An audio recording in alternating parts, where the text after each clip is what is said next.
Half of 2024 is over, and I would submit to you it is time for a mid-year review. What is going on, guys? My name is Chris Elliott with the Elliott Real Estate Team based out of Richmond, Virginia. In this video, what I want to go through with you is an exercise that we went through with all of our agents on our team this past week, reviewing the first half of 2024. And if you're saying, hey, Chris, we're still in June, I would submit to you that if you don't have something under contract by the 6th of the month, which is the day I'm recording this, you're more than likely not going to be closing that by the end of this year. And therefore, anything that you're going to close out by the end of the year has already been posted.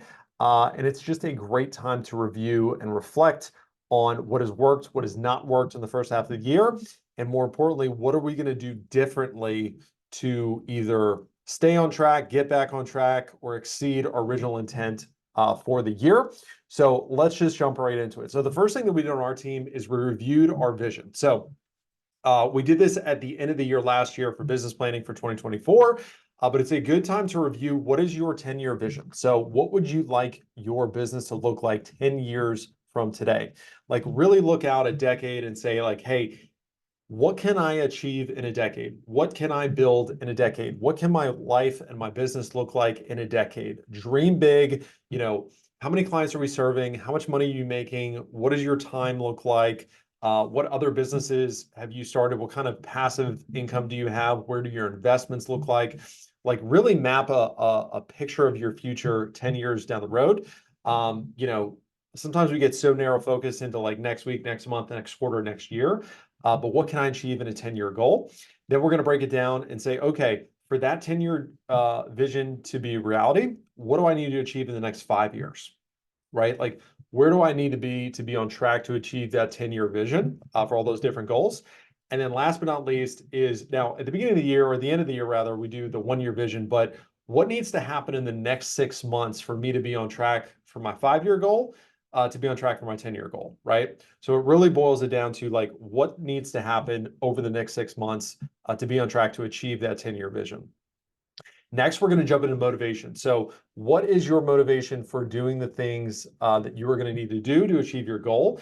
And I would recommend dealing in reality. So don't write like what is supposed to motivate me, what sounds good.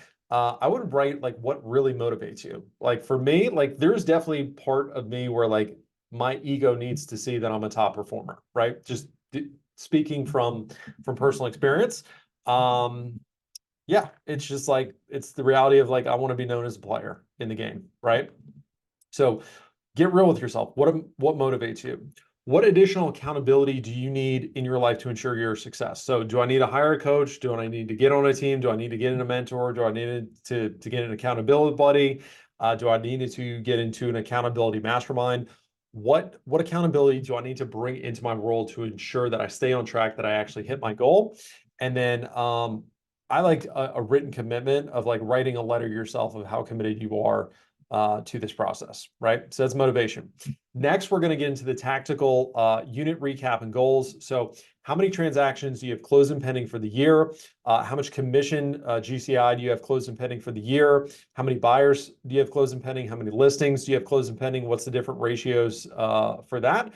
Are we, if we're super buyer heavy, do we want to be leaning a little bit more towards listings, especially with the changes that are coming to our industry August 17th, if that actually goes through? Where am I at with that, right? If I'm super buyer heavy going into these changes, I may want to start developing a bigger listing business. How many listed appointments did you set for the first 6 months of the year? How many did you hold? How many listings did you take? Same thing with buyers. How many buyer appointments did you set? How many buyer appointments have you held? How many buyer appointments have you taken? Hopefully you're actually tracking your numbers so you could see. And then let's analyze those numbers. So if we're setting a bunch of appointments, but we're only holding or if we're setting a bunch of appointments and we're holding a bunch of appointments as well, maybe we're not qualifying those appointments as well as we should. Like there's about 25% of listing appointments that I'll set that I actually don't go on because once you pre-qualify the appointment, you find out like, it's probably actually not a good appointment, right? Or if you're going on a bunch of appointments and your take ratio is under 50%, okay, like our presentation sucks. Like we're doing something wrong there, right? So you can analyze your conversion ratios at each point of the sales process and really break down your numbers. And if you don't know how to break those down yourself, like get with somebody that can break down those numbers for you, right?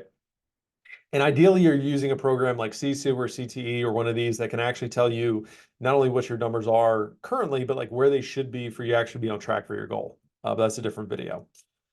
Next, we're going to look at how many hours did I lead generate, how many dials have I made, how many contacts, which for us is initial conversations that I have, how many nurtures, which for us is anything past that initial conversation. So secondary conversation, second, third, fourth, fifth, sixth conversation.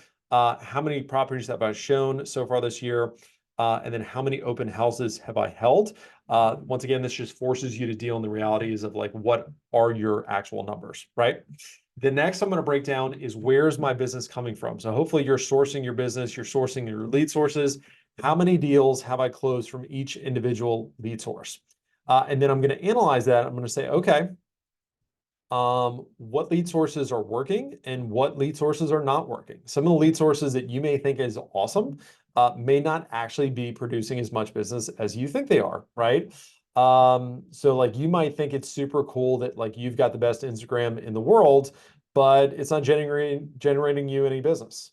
You might have other lead sources that like you're not really paying much attention to, like your past clients and your set of influence, but you're like, wow, 50% of my business is actually coming from my sphere, my past clients.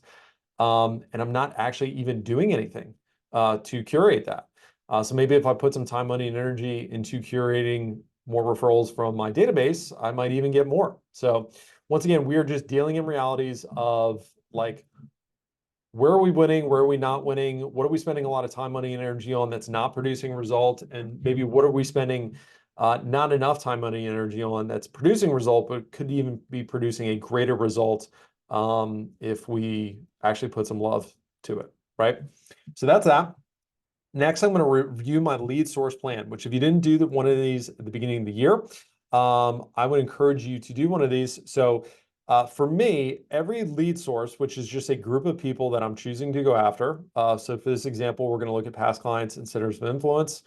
It should have a prospecting or a nurture plan, which is one-to-one conversations that I'm having with these folks. It should have a marketing plan. So what am I doing to market one-to-many, right? From me to a group of them. And then a networking plan. What am I doing to get face-to-face with these people? So for example, so for my past client centers of influence, for me, we're going to have quarterly reach outs. So every 90 days, they're going to hear from me, call, text. We're going to get them yearly CMAs. So I'm going to send them a market analysis on their home once a year. And I'm going to hit them up on social media. I'm going to just scroll through Facebook and Instagram once a day and kind of like and comment and DM people based on their post, right? For our marketing plan, we're going to do a monthly market update video that we're going to email to them. And then we're going to post 3 stories per day on our social media. I'm going to make sure I'm connected to these people on the Facebook and the Instagram as well, so they're actually seeing my stuff. So that's my marketing plan. And then my networking plan is, for me, we're going to have 4 client events this year. So we're going to invite those people out. We're going to rub shoulders with them at those networking events. And then, if you got some folks that are really referring you business and are good, ambassadors for the brand, maybe you want to meet for lunch with one of them every single week, right? So I'm going to think through, okay, like what am I doing from a prospecting one-to-one conversations, nurture plan? What's my marketing plan for each lead source? And then what's my networking plan for each lead source? And I'm going to do that for every single lead source that I'm working. And honestly, you only need about 3 to 5 lead sources that you're working consistently, persistently, and you've got a detailed plan for to really generate some huge results, right? Next, I'm going to move to my equities of life. So this is where I did look at the different arenas of my life, and I kind of grade myself on how I'm doing. What's today's reality? What would I like this to look like by the end of 2024? And with that, what changes need to be made? So for me, the different areas that I look at are my business, my personal finances / wealth, my health, my relationships, my personal spiritual growth, and fun, right? So for me, just like for an example, I rated myself on a 7 on the fun category. Today's reality is I'm playing golf a couple times a month now. I want to be playing golf once a week. So for me to do that, I need to figure out some time in the calendar where I can go once a week, which currently looks like super early on Saturday mornings, like 7 a.m. Tea time. But anyway, go through the different areas of your life and think through like, okay, what's today's reality? What I want this to look like by the end of the year. And with that, what changes do I need to be made? Also keep in mind your goals are always competing with each other. So you only have so much time, money, and attention. So you really got to make some hard decisions of like, hey, I really want to be able to watch every episode of whatever stupid show on Netflix, and that's kind of my fun. But I also want to get in incredible shape and have a really good business and have good relationships with my spouse and children and whoever. And like, you really got to make a decision of like, where am I going to put my time and attention on that, right? Next, we're going to go to our ideal day. So I'm going to map out what does my ideal work day look like? What time do I wake up? What time do I go to sleep? What time do I exercise? Where do I have personal development there? What time am I getting in the office? What time am I lead generating, prospecting, appointment setting, whatever you want to call it? What time am I done for the day? When am I going to eat my meals? And when's my do not disturb time, which is basically when I check out. And then with that, like, okay, what do I have to work on to execute this schedule? What needs to change?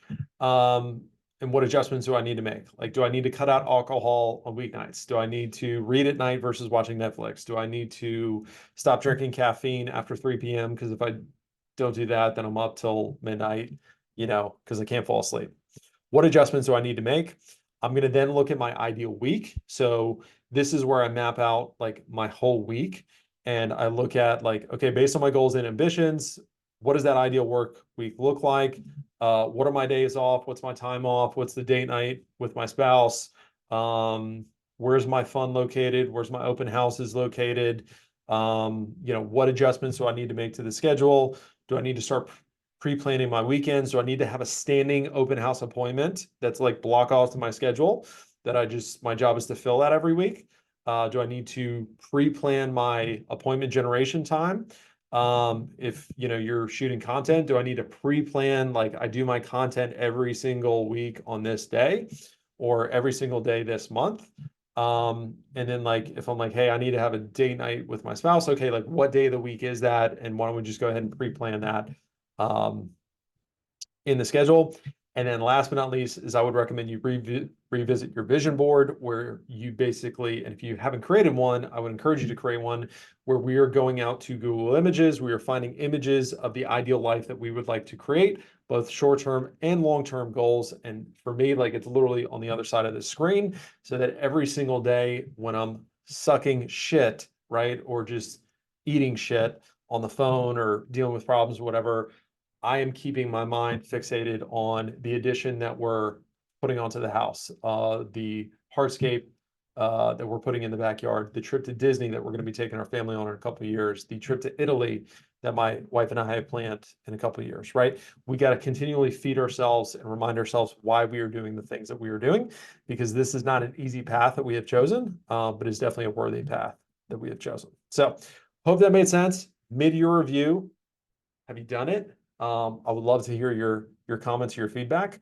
Shoot me a DM, comment below. See you guys next week.